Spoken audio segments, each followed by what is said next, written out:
By age 10, she was built like Arnold Schwarzenegger. Kim Pettit. So Kim decided that I was, well, she beat up people for fun at this point. Boys, girls, didn't matter. Everyone was terrified of her. But then she turned her, you know, horrible eye of Sauron onto me and said, I am going to kill you.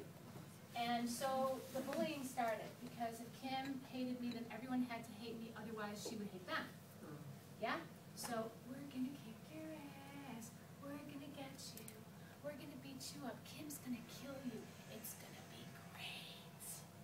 So one day I'm on the bus, and I have a really bad burning sensation way up here, and I thought I had lung cancer. And so my mom, she took me to the doctors, he said, drink this barium shake, and they put me on a machine. I had an ulcer, age 12, duodenal ulcer. So that was fun. And then other things started to happen. I stopped being able to speak for long periods of time. I don't know if that's, I think that's an extreme manifestation of the adrenaline overload, fight, flight, or freeze. But I'll tell you what it feels like. Selective mutism, anybody here ever suffer from it? Tell me if it feels like this for you. Swallowing a spiky golf ball, it gets stuck in your throat and you feel very constricted and it hurts, and there is no Heimlich maneuver for this ball, it stays there. And then the needle on the record gets stuck on a really pleasant thought. You know, you'll be in a room full of kids, maybe a little after school gathering or a party, and the needle starts saying, the record starts saying, you're a jerk, you're a jerk, you're a jerk. They hate you, they hate you, they hate you. Cut it out, cut it out. Cut it out. Why are you such an idiot? Why are you such an idiot? I hate myself. I hate myself. I hate myself. And you can't do anything but sit there because you're frozen solid. And it's triggered by a sense that we're in danger. People with autism have highly heightened animal instincts. And I might not be able to read your expression, but if there is somebody in this room that wants to get me, I'll feel it. You can't hide stuff from an autistic kid. You know, we may not get the obvious, but we get the unspoken. We get the vibe, yeah? So if I sensed hostility, this mutism would kick in, and I was getting a lot of hostility. I was still trying to hang out with the cool kids. I wish I hadn't. I wish I had just hung out with the math geeks, and the science geeks, and the reading geeks. You know, the boys who always had the pens in the pockets and forgot to zip up their fly just like me. I wish I had hung out with them instead of the ones that, you know, had the pocket, the comb, and the feathers, and the, you know, the Led Zeppelin t-shirts. I mean, I love Led Zeppelin, but I wish I had hung out with the geeks, okay? I would have done much, much better. So, Kim Pettit made good on her threat. She beat me up in front of a crowd of about 120 cheering kids behind the Como Mall. I would give you her address and email and phone number so you could call her up and yell at her, but I don't know what happened to her. She's probably in prison somewhere. Hopefully. And then everyone else thought they would take a shot at me too. Yeah? One boy stabbed me in the leg in art class with a compass right up to the hilt, and I couldn't even say ow because I was suffering selective mutism at the time. And he ended up killing someone a couple years later, so it was a proper stab. So another time, I stand before you today miraculously because my best friend's brother, I was hated so much that even though Susie tolerated me, and I would go to her house after school every day, and just to be picked on, because that's what Aspie kids do. We want to be liked, and we go somewhere, we hang out with people, even though they pick on us. Because half the time we don't even know we're being bullied. It has to be really obvious. So I go to Susie's house every day, and one day, this little voice in my head said, don't go today. And I didn't go. I went every day.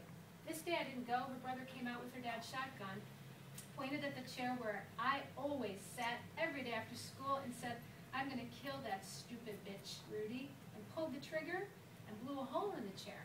He didn't know it was loaded. So I would have been shot in the chest or in the face if I had been there that day. So that's what I mean. I think autistic people have a sixth sense. So we really, really, really stand out. Why? Why? Why do we bring out this thing in people? I don't understand it. We're just different. We're just different. That's all. We process things differently. We also, at this point, a lot of us have not gender confusion. We just don't give a damn. We don't care if people are male or female. And that's another thing that annoys us about puberty. Why should men and women behave differently? Why should there be different rules for men and women? Why should there be different rules for age. We don't care about age either. I remember as my social studies teacher said, America is the best country in the world because anyone can become president here. And I went, even me and Tony Marbury, because I'm a girl and he's black. And the teacher said, no, everyone but you and Tony Marbury. So, I mean, these are the kinds of questions an Aspie will ask. We shake up. We shake things up, and people don't like that, do they? So, another thing that our special interests do for us is fill a void. Yes, that is me. I did become a fairly successful singer and would have probably become a huge star except for meltdowns. I was having a lot of meltdowns. We rebel. That's why a lot of Asper girls are going to dye their hair gorgeous colors. Are you on the spectrum? I don't think I am. But your hair is definitely on the spectrum. So we might get piercings, we might get tattoos, and that was, I had a little bit of a mohawk there. I had it squished down. You know, this is back in 1983. David Bowie, my favorite artist, bought his record when I was 6 years old, Space Oddity. Love, love, love Bowie, because he made me think that there were other people like me out there that didn't feel like they were from this world. This is before the internet. This is before Facebook, before we all found each other. The other thing that, and wrongplanet.net was the first forum that opened up for autistic people. Wrongplanet.net. We don't feel like we are the same species, and I want that on my passport. Aspie. I don't feel American. I was told when I went to Ireland, everyone said, oh, you're going to feel so Irish, you know. I went to Ireland, I just felt cold and like I wanted a Guinness. But I know, I feel Aspie all the time, and that's what I want on my passport.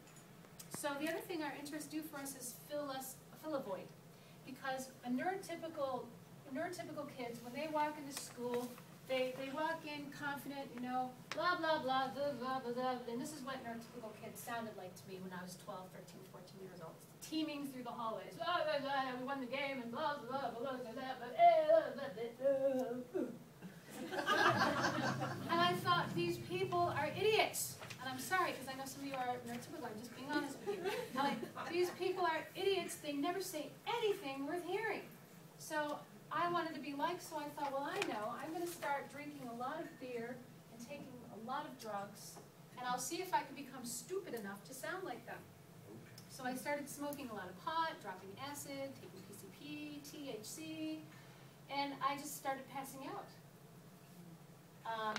I started suffering subclinical seizures, not while I was high, but I would be walking through the mall and I would go down like a bowling pin. And so I was taken to the hospital and had electrodes strapped to my head and nothing showed up, and the doctor said to my mother, oh, she's fine. There's nothing wrong with her brain.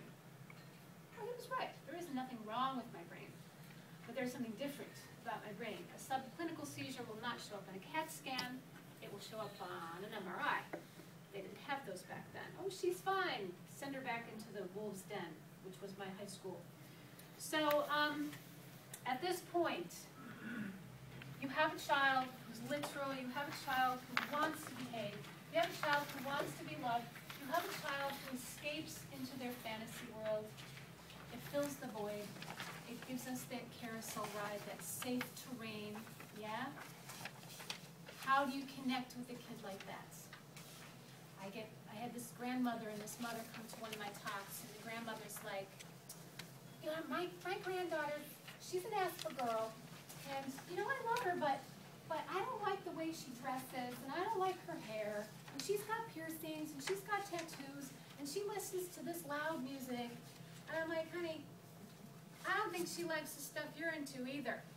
So I think you should just suspend judgment and try to see things from their perspective, no matter what it is. If it's gaming, play some games with them. If it's music, listen to some music with them. If it's a book, read the book. Try to see things from their perspective. Otherwise, you are the enemy. You are the enemy. You are someone we don't trust. If you insult our special interests, if you try to stop us from engaging in our special interests, you are the enemy. Seriously, because our special interests come first. They come before anyone. My writing comes before my partner. Everything comes. My writing, and especially writing, but music too, they come first. People, second. So don't tell us that what we're into is stupid or bad, don't insult it. Now you can guide us. Temple Grandin's mother, wonderful.